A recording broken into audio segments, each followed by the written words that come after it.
2011 తర్వాత గ్రూప్ 1 పరీక్షలే నిర్వహించలేదు. 15 సంవత్సరాలైంది గ్రూప్ 1లు.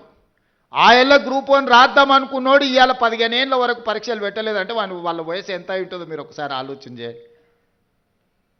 ఇదొక సోషల్ ఇష్యూ కింద మారుతున్నది, సామాజిక సమస్య కింద మారుతున్నది. ఇట్లాంటి వాళ్ళను మీరు విద్యార్థులు అందరూ నిశ్చితంగా గమనించాలి. ఇలాంటి వాళ్ళను ఎక్కడైనా ఎదురుపడితే అడగాలి, ఎందుకయ్యా మా ఉద్యోగాలకు అడ్డం పడుతున్నారు? ఎవరైనా వాళ్ళ ఎన్నికలు ఒక 6 నెలలు ఆగుతారా? వాళ్ళ ఇంట్లో ఓడిపోతే 6 నెలలు కూడా ఒక్కరికి కూడా ఆపకుండా ఉద్యోగాలు ఎంబడెంబడే ఇచ్చారు. కానీ మన పిల్లల ఉద్యోగాలకు వచ్చేటప్పటికి వాళ్ళకు ప్రతిదీ రాజకీయమే. అందుకే ఈరోజు మన పిల్లల్ని ప్రోత్సహించాలి, వాళ్ళని అభినందించాలి, స్వయంగా వాళ్ళని కలవాలి. ఇక్కడున్న అందరు నేను అడుగుతున్న, తెలంగాణ వచ్చిన 10 సంవత్సరాలలో ఎప్పుడన్నా ముఖ్యమంత్రిని కలిసిరా? మీరు కలిసినరా? ఎవరైనా కలిసిన వాళ్ళు ఎవరైనా ఉంటే చేయొద్దండి. కానీ నేను మిమ్మల్ని రెగ్యులర్ కలుస్తూనే ఉన్నా కదా. ఇది తేడా. ప్రజాపాలనకు దొరల పాలనకు.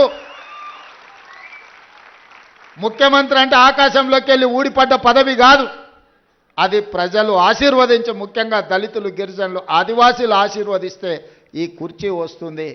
ఆ కుర్చీ వాళ్ళ కోసం కాకుండా మన కోసం వినియోగించుకోవడం కాదు. అందుకే మీ మధ్యలో ఉండాలి, మీతో ఆలోచనలు పంచుకోవాలి. ఇదే కాదు, సివిల్స్ గతంలో మన దగ్గర ఐఏఎస్లు ఐపీఎస్లు సెలెక్ట్ తక్కువ అయ్యేవాళ్ళు. ఎందుకంటే కోచింగ్కి వెళ్ళాలంటే ఢిల్లీకి వెళ్ళాలనో ఇతర ప్రాంతాలకు వెళ్ళాలన్నట్టుగా ఉండే. మన దగ్గర ఉన్న కోచింగ్ సెంటర్లు లిమిటెడ్.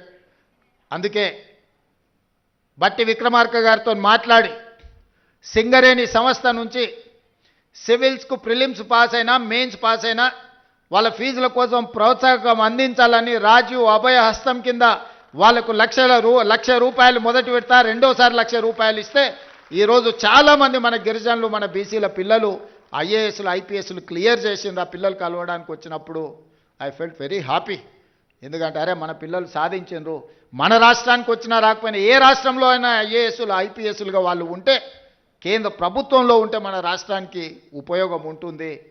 ఇవాళ ఇక్కడికి వచ్చిన పిల్లలందరికీ నా సూచన ఒక్కటే, మీరు జీవితంలో తొలి మెట్టు ఎక్కబోతున్నారు. ఇప్పుడు ఎన్నో అట్రాక్షన్స్ ఉంటాయి, లైఫ్ అంతా కలర్ఫుల్గా కనిపిస్తుంటుంది, రకరకాల ఫ్రెండ్స్ ఉంటారు, అన్ని రకాల వాళ్ళు ఉంటారు. మనం నెక్స్ట్ లెవెల్కి వచ్చినప్పుడు ఇంటర్ నుంచి డిగ్రీయో లేకపోతే ఇంజనీరింగో లేకపోతే డాక్టర్లు పోయినప్పుడు ఇవన్నీ కూడా మనల్ని అట్రాక్ట్ చేస్తుంటాయి. కానీ జీవితంలో 25 సంవత్సరాల వయసు వచ్చే వరకు నిబద్ధతతోని కష్టపడి చదువుకొని కెరీర్లో రాణిస్తే ఆ తర్వాత 40-50 సంవత్సరాలు ఈ సమాజంలో గౌరవంతో బ్రతకొచ్చు. డాక్టర్లుగా, లాయర్లుగా, ఇంజనీర్లుగా, ఐఏఎస్లుగా, ఐపీఎస్లుగా, ఐఎఫ్ఎస్లుగా, ప్రజాప్రతినిధులుగా, ఎమ్మెల్యేలుగా, ఎమ్మెల్సీలుగా, ఎంపీలుగా, మంత్రులుగా, ముఖ్యమంత్రులుగా రాణించడానికి అవకాశం ఉంటుంది మొదటి 25 సంవత్సరాలు కష్టపడితే.